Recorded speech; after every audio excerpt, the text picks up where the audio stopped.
I have a friend who wrote a book called Life's Too Short to Pretend You're Not Religious. Because all of us are religious in some fashion.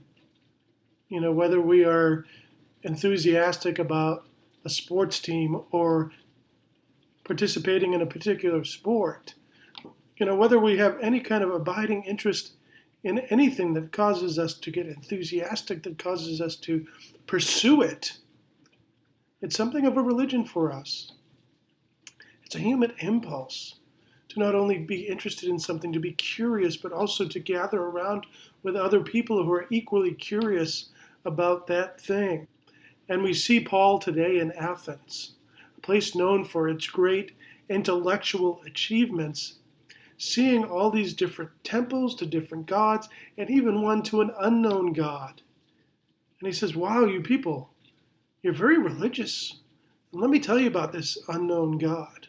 And the thing about this unknown God, our God, the God who Paul is preaching, is that this God is not to be found in a temple, doesn't necessarily get found in a church, but is first found in our daily lives, first found in what we see around us and what we become curious about, and even in our very breath. That we do not need a church to be religious.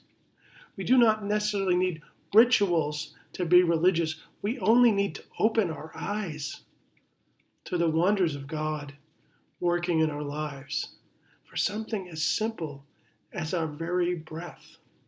What a great consolation that is for this time when we are kept from our churches, but spending much more time in our domestic church, spending much more time with our family, at home, spending time contemplating God in various different ways other than we might.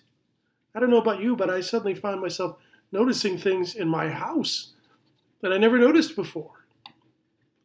And that's the kind of time that we have to notice God in new and exciting ways, in ways we don't see him at church.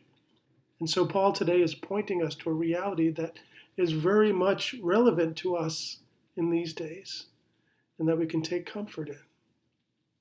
Life's too short to pretend we're not religious in so many ways.